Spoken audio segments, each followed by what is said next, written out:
Bonjour tout le monde, merci d'être là aujourd'hui ou chez vous. Mon nom est Hélène Gatnand, donc j'ai fini mes études de psychologue en France et je vis maintenant en Australie où j'aide les parents en burn-out parental. Je m'occupe de groupes Facebook en français et en anglais et les groupes sont pour parents et aussi pour professionnels, donc c'est des groupes différents. C'est des groupes où on peut interagir de façon non publique. Donc, si vous voulez les rejoindre, vous pouvez bien évidemment les chercher sur le groupe, sur Facebook, dans la partie groupe, en marquant Burnout Parental. Et du coup, aujourd'hui, cette vidéo est à la fois pour les parents et pour les professionnels. Et nous avons la chance aujourd'hui d'avoir Cécilia Bazerk, qui a créé quelque chose de très spécial sur le burnout parental. Et donc, je vais laisser la parole à Cécilia et la remercier infiniment d'être là aujourd'hui. Merci. Merci beaucoup, Hélène. Moi, je suis Cécilia, mais on me connaît plutôt sous le pseudo Sévanie, puisqu'en tant qu'artiste, je travaille sous pseudonyme.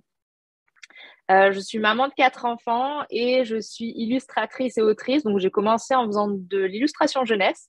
Et là, je me mets à la BD et, avec un thème qui me touche particulièrement, l'épuisement maternel. Et donc, ma première BD sort aux éditions Le Duc début février. Ok, donc très bientôt. Ok. Oui. Et donc, pourquoi ce thème vous touche particulièrement? Alors, j'ai connu ce passage de burn-out maternel à la naissance de mon deuxième enfant et jusqu'à peu près au 1 an de mon troisième. J'ai pas su tout de suite que j'avais fait un burn-out. En fait, il m'a fallu beaucoup de temps. Je m'en étais déjà sortie, en fait. Et c'est plus tard, en voyant des infos passer sur le sujet, des choses à droite à gauche, que je me suis dit, ah ok, ça je connais, ça me parle et c'est quelque chose que j'ai vécu. Et j'ai commencé à creuser et je me suis rendu compte que il y avait pas beaucoup de choses sur ce sujet. Enfin, la parole commence à se libérer et tant mieux. Mais moi, à mon époque, en tout cas, j'en avais jamais entendu parler. Ce qui fait que j'étais en train de culpabiliser toute seule dans mon coin. Et là, je me suis dit, vraiment, moi, dans mon travail, j'ai besoin de donner du sens. Et c'était évident qu'il fallait euh, aborder ce thème-là. Alors, je suis pas professionnelle, donc je l'aborde vraiment de manière... Enfin, c'est un témoignage. Mon témoignage, mais aussi celui d'autres mamans, parce que j'ai pris d'autres témoignages pour imaginer cette BD. Mais voilà, juste mettre en lumière ce sujet et lui apporter de la visibilité parce qu'il faut plus que ça soit tabou, en fait. Et donc, vous disiez, à votre époque, c'était quand que vous avez eu un burn-out parental? C'était il y a 10 ans, moi. Ok. Oui, effectivement. Mon fils venait de naître, ouais, aujourd'hui, il a 10 ans. Donc, c'était il y a 10 ans et ça a duré bien presque 3 ans, je pense, à essayer de m'en sortir. Oui, oui, donc effectivement, les recherches ont commencé dans les dernières années. Donc, effectivement, il y a 10 ans, il y avait peu de recherches, donc Mm. il y avait pas grand-chose à savoir. Et du coup, vous dites que vous en êtes sortie toute seule, donc ça, c'est intéressant parce que du coup, les gens vont vouloir savoir comment vous en êtes sortie seule. Alors, c'est un concours de circonstances, en fait. C'est que donc j'avais 3 garçons. J'habitais un appartement au 2e étage, donc il fallait tout le temps monter les escaliers, porter les enfants, les amener à l'école, courir partout. C'est une vie qui était très dense et où j'étais toujours au rythme de mes enfants, avec un manque de sommeil, avec peut-être un papa pas assez impliqué à ce moment-là, peut-être que je lui ai pas laissé la place aussi. Et c'est un concours de circonstances qui a fait que c'était beaucoup trop et j'ai beaucoup trop donné à mes enfants. Alors, on donne jamais beaucoup trop à ses enfants, mais en tout cas, je me suis pas donné assez. Il me fallait plus en fait pour pouvoir y arriver. Et finalement, on a déménagé donc dans une autre région et on s'est installé en maison. Donc déjà, on a eu de la place. Quand il s'agissait de sortir, les enfants pouvaient aller dans le jardin et on n'était pas obligé de courir partout. Ils prenaient le bus pour aller à l'école, ils mangeaient à la cantine. Donc en fait, mon rythme d'un coup a ralenti et c'est comme si j'ai repris une bouffée d'oxygène. Donc c'est pas vraiment fait exprès, mais je pense que ça m'a sauvé la vie à ce moment-là en fait de déménager. Ah, On a ralenti en fait. ok, ok. Il y a peut-être des gens qui vont se dire c'est la même chose qui s'est passé pour eux avec le Covid. Il y en a d'autres qui diront c'est l'inverse qui s'est passé pour eux. Mais c'est vrai que oui, ralentir peut aider certaines personnes. Et alors, dans la BD, j'entends que pour vous, ça a été le déménagement. Dans la BD, il y a d'autres choses qui aident. Donc, ça a été Oui. avec des témoignages d'autres personnes que vous avez travaillé sur cette BD. Oui, j'ai eu besoin déjà de voir en fait si ça faisait écho à d'autres personnes et traiter un sujet avec mon seul prisme. Alors, j'aurais pu, hein, parce que quand on témoigne, de toute façon, on parle uniquement de nous, mais je me suis dit, j'aimerais pas passer à côté d'éléments qui me semblent importants et qui pourraient venir enrichir cette BD. Donc, j'ai eu des témoignages par email. Alors, c'était un petit peu mélangé avec la dépression postpartum parce qu'il y a quand même des choses qui se croisent. Aujourd'hui, je trouve qu'on mélange encore assez les deux. Mais globalement, il y a quand même des ressentis qui sont les mêmes. J'ai pris aussi des témoignages de papa. Ça me semblait important parce que je voulais culpabiliser personne et je voulais comprendre ce qui se passait aussi du côté du papa. Alors, je dis papa-maman parce que c'est ma composition familiale, mais en fait, on peut être coparents ou on peut être parent unique. Mais moi, en tout cas, dans ma BD, il y a un papa et une maman. Donc, j'ai été voir les témoignages des papas et il revenait souvent aussi cette sensation qu'on ne leur laissait pas la place, les mamans voulaient tout contrôler et c'était pas assez bien fait. Donc j'avais besoin aussi de comprendre pour avoir vraiment une juste interprétation de la situation et pouvoir ne pas tout mettre sur le dos des papas, ne pas tout mettre sur le dos des mamans et que ça représente assez bien qu'on a un bon contexte en tout cas. Oui, Mais en tout cas, moi, dans mon cas, je suis passée quand même par l'étape de la crèche parce qu'au moment de Nadia, par exemple, et la vraie directrice de la crèche qui, à l'époque, m'a vraiment tendu la main, c'est que je devais déménager. Donc, pendant ce déménagement, je me suis retrouvée toute seule pendant 3 mois. Mon mari était déjà parti travailler dans cette nouvelle région. Et c'est elle qui m'a dit, mais je prends vos enfants. Je suis, mais non, non, pas tous. Je vous laisse que le grand. Donc, j'ai un peu adapté l'histoire. Mais oui, j'ai vraiment eu à ce moment-là Nadia qui m'a permis de ok. passer un premier relais. Oui, ok. Et j'aime beaucoup ce que vous avez dit je voulais pas mettre le fardeau sur le papa ou sur la maman, mais vous n'avez pas dit les enfants. Et c'est vrai que c'est quelque chose qui est Ah important oui, dans le parental burn-out. Ce n'est pas les enfants, c'est non. surtout le parent qui peut. Et donc c'est pour ça qu'on peut aider avec un burn-out parental. On peut vraiment aider juste le parent sans voir les enfants. Donc c'est bien que cette idée, on le sent bien aussi que c'est un travail sur le parent et l'appréhension d'être parent. Moi, ce que j'aime Mm. beaucoup avec votre BD, c'est la capacité, ben oui, de pouvoir donner une autre voix, mais surtout de pouvoir la donner à la société, parce que en tant que psychologue, on travaille avec les parents, mais ce qu'on espère beaucoup avec nos collègues, c'est qu'il y ait des gens comme vous qui travaillent avec la société pour la changer et la faire comprendre ce qu'est le burn-out parental. Je vais juste dire vite fait, entre le burn-out parental et la dépression postpartum, la grosse différence, c'est que le burn-out parental, c'est juste pour être parent. Tandis que la dépression, c'est un peu tout le temps. Je ne le dis pas pour toi, Cécilia, plus pour les lecteurs, je me doute que tu le Non, sais. mais c'est important que ça soit. La dépression, c'est vraiment tout le temps, alors que le burn-out parental, on peut être bien au travail, bien avec les amis, et on rentre et on est fatigué. Donc, c'est vraiment un domaine.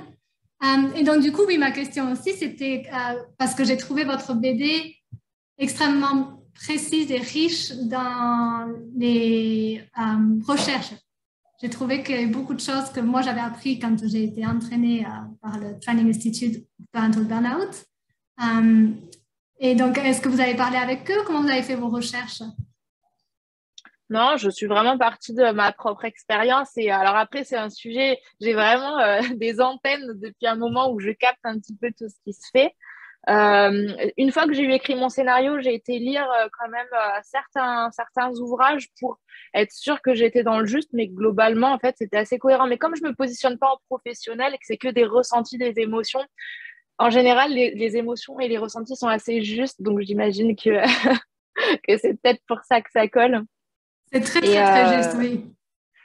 voilà, je sais pas, c'est juste un témoignage. Et quand j'ai fait cette BD, vous parlez, je vais être d'en parler à la société.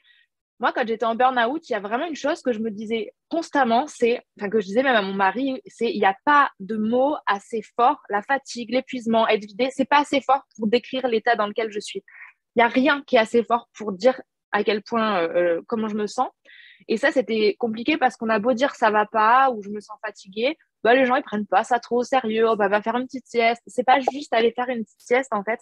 Et c'est pour ça que c'était important pour moi de le mettre en image parce qu'au-delà des mots, au-delà de ce qu'on ressent, il faut mettre le contexte aussi en fait.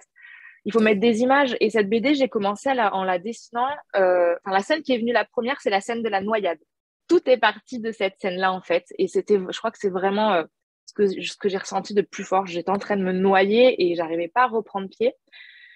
Et j'ai dessiné autour de ça et je me suis dit, donc moi déjà, ça me permet de faire comprendre ce que je ressens avec tout le contexte. Donc, c'est pas juste ma petite sieste ou juste j'ai besoin d'aller aux toilettes toute seule. On met tout le contexte. J'ai besoin de faire comprendre à mon mari, j'ai besoin de faire comprendre à mes proches et je veux aussi que ça puisse être un support de communication. Genre, coucou, regarde cette scène. Tu vois, ça, c'est exactement ce que je ressens parce que des fois, ça fait du bien aussi de pouvoir avoir un support pour dire, bah, ça légitime un peu. Et moi, c'est ce dont j'aurais eu besoin. J'aurais eu besoin qu'on légitime à ce moment-là ce que je ressentais et c'est ça qui était compliqué. Et oui, et c'est vrai qu'il y a beaucoup de gens qui viennent et quand on leur dit le mot burn-out parental, juste ça, ils n'ont pas besoin de plus. C'est ça, il n'y a pas besoin de faire de tests, il n'y a pas besoin de... Mais vous n'avez, si je erreur de ma part, vous n'avez pas utilisé le mot burn-out parental, vous avez utilisé le mot épuisement. Épuisement. Alors, en fait, ce qui se passe, c'est que j'avais à cœur de ne pas catégoriser uniquement le burn-out. Moi, j'ai fait un burn-out, mais en fait, je trouve qu'entre l'épuisement et le burn-out, c'est toujours une question d'équilibre. Et souvent, moi, j'ai l'impression de frôler le burn-out et quand même de ressentir un grand épuisement. Et je pense que l'épuisement maternel ou parental, moi, je parle plus particulièrement des mamans, dans notre vie de mère, on est toutes amenées à le ressentir. Et si à ce moment-là, on ne prend pas soin de nous, et ben c'est là qu'on peut tomber dans le burn-out parce que c'est une situation qui s'installe. Et c'est pour ça que je voulais pas juste parler aux mamans qui sont en burn-out. Il y a aussi une chose qui était importante pour moi, c'est que moi, donc ce mot burn-out, je ne le connaissais pas. Je ne savais pas ce que je ressentais, ce que j'étais en train de vivre. C'est beaucoup plus tard. Et si à l'époque j'avais vu une BD sur le burn-out, je me serais dit, ah mais non, je ne suis pas du tout en burn-out. Il aurait fallu d'abord que je comprenne ce que c'est pour pouvoir me dire, ok, c'est ça que je vis. Et je trouve que le mot épuisement, dans une première approche, est plus facile parce que c'est plus abordable, on va dire. Ça va parler à beaucoup de professionnels et sûrement de parents parce que c'est une question qu'on se pose souvent si on utilise le mot épuisement ou burn-out. Et effectivement, comme vous l'avez dit, l'épuisement parental est le premier symptôme des 3 grands symptômes du burn-out parental. Donc oui, effectivement, c'est une limite exacte où on passe entre l'épuisement et le burn-out. Puis en fait, si cette BD pouvait être aussi un message pour les parents qui sont épuisés, de leur dire attention, prends soin de toi, parce que peut-être que tu peux tomber dans le burn-out. Et je me dis, ces parents-là, faut pas les exclure aussi, d'où mon choix de pas parler directement de burn-out, mais oui, c'est bien l'histoire d'un burn-out. Et donc, votre espoir avec cette BD, ce serait de...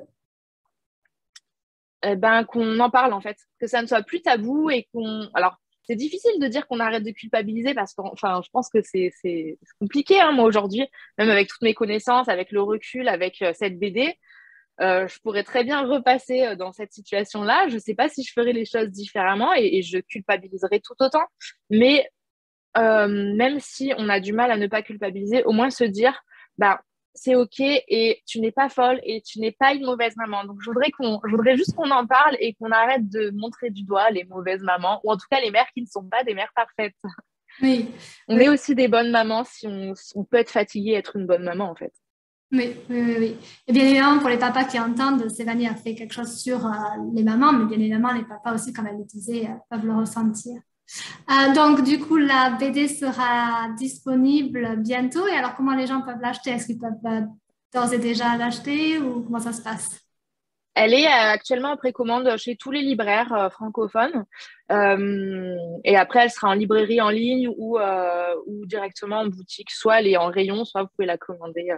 Elle va être largement distribuée. Ok, ben, on vous souhaite beaucoup de chance avec cette BD. Merci beaucoup pour votre temps. Merci énormément. Et puis, merci. Continuation. Merci beaucoup, pareillement. Merci, au revoir. Au revoir.